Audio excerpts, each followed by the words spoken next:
This podcast is highly sponsored by Thriveys. Thriveys is the first mental health product line with affordable products you can use whenever you need something to lean on for emotional or mental support. Currently, we have coloring books of all ages and affirmation mugs. There are some new products coming up, so you need to make sure that you check out Thriveys on Instagram and Facebook so that you don't miss out on the updates. And yes, listener donations are also welcome. You can drop your donation on 0770-338-440. The number is registered in the names of Navu Network. If you're not in Uganda, remember to add the country code +256 770 338 440.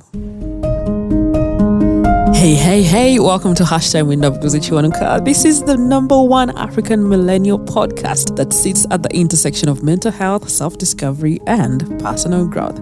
If you're new here, welcome to your new virtual home. Be sure you hit the subscribe button wherever you're listening in so that you don't miss out on any of the future episodes. And if you're a returning listener, thank you so much for being the heartbeat of this show. So today I'm sitting in all alone, and as you may know, May is Mental Health Awareness Month, and I'm grateful, truly grateful to be part of this important life conversation. My decision to take or make mental health as a core subject of my podcast came at a time when many people around me were mostly silent about the topic, and the others were just dismissive of its magnitude. And last year, when I was invited to a mental health advocates panel, I think I was asked about what it is that I was scared of in the beginning. And I think they specifically asked me about my fear of being silenced by those who were ignorant or didn't know what to believe in the subject. And I told them that I wasn't actually scared of anything like that. And to reiterate my answer to that question, or rather beef it up a little bit, I don't think that is something I was worried about. I had read about mental health extensively. I had come to full awareness of the fact that I had struggled mentally for 3 years, bro. I was just floating for all this.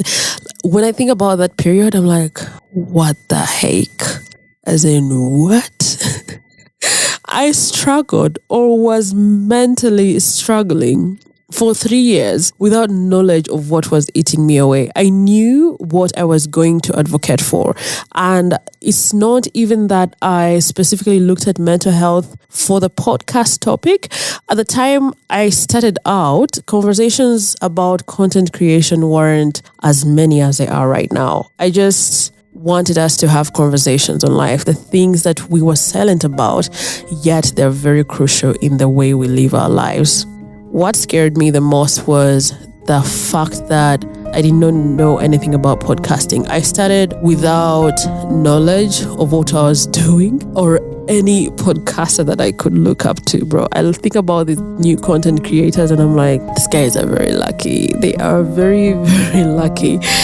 I, however, feel like I should have been worried about diving deep into people's lives, that while they conversate, I will find myself trying to fit into their shoes. About 3 people, I think, have asked me how I take care of myself as the main driver of these conversations. And for someone who asked this question a lot, it is quite embarrassing that I could not really articulate a specific answer to this. I knew, however, that I often took some silent days or hours, not even days. I took some silent hours thinking about these conversations, and I believe that helped me learn how to separate myself from the guest stories. For me, that silence I was not even doing it intentionally.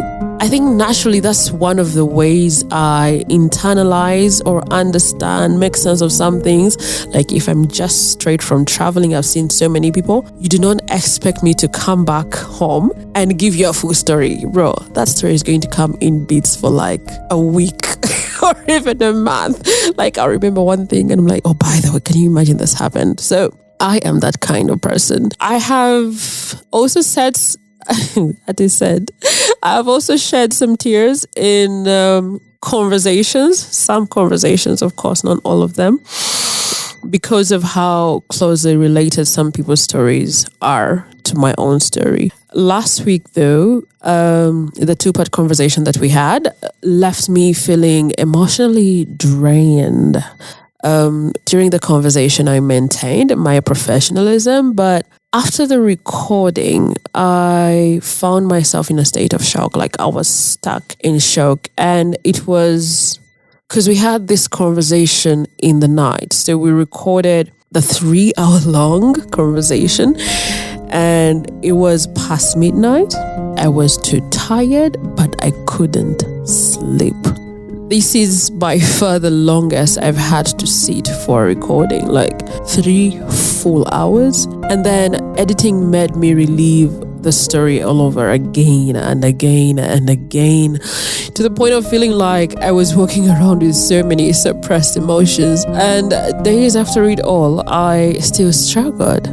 And that was really confusing because I was like, okay, if all the work is done, if the recording ended, if I've finished editing and creating the reels, then why am I still stuck in this position? I felt like I had something so heavy on my heart that was not moving.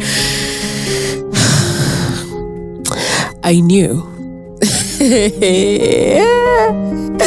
I think for some minutes or hours, as the hours went by, I was like, okay, I'm in deep shit. So I knew I was not going to be able to function this week.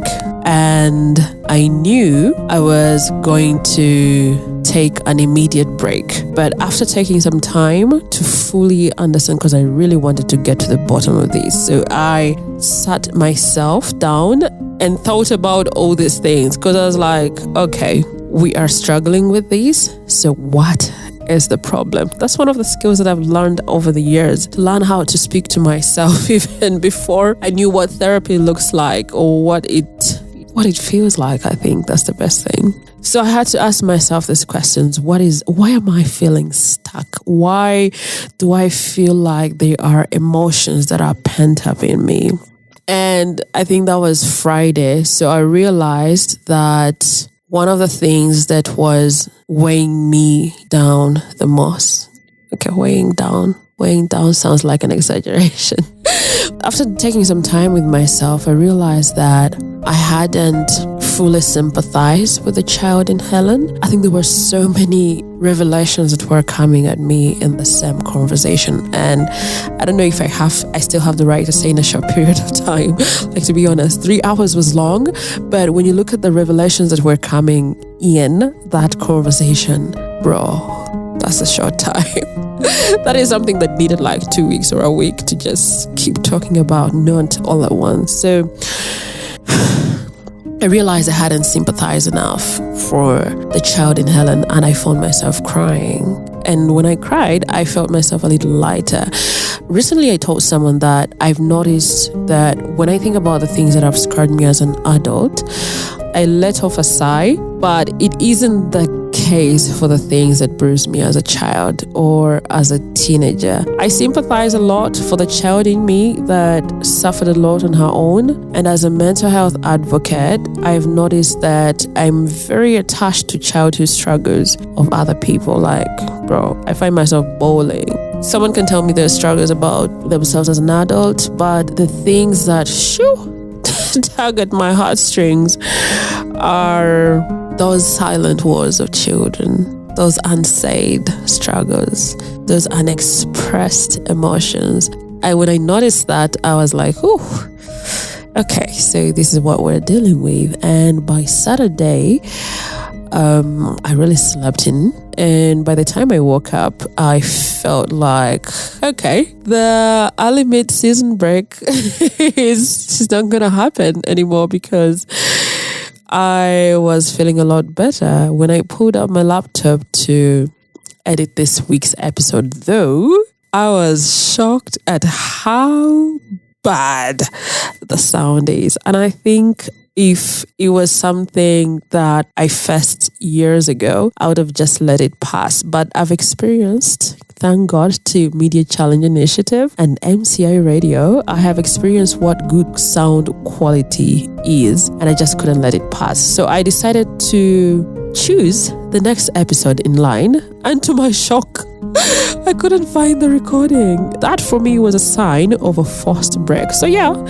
I am taking a leave this week to take more time for myself.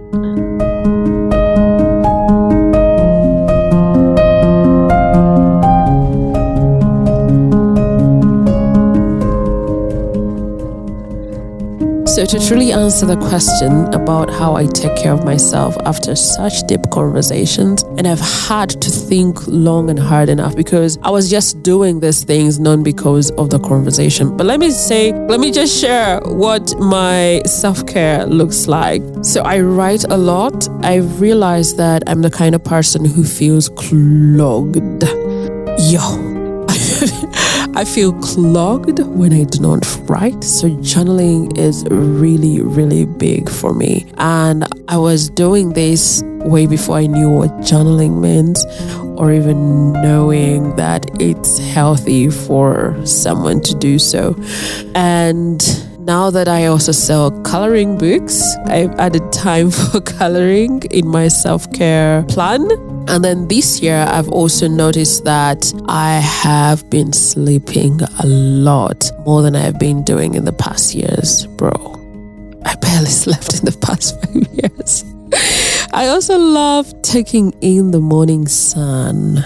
It is very livening for me to really set the pace of the day. The morning is very important. How I wake up, how I experience. And on the days when I go out to just have my skin absorb the sun, I have found so much peace in doing that. And then I also talk.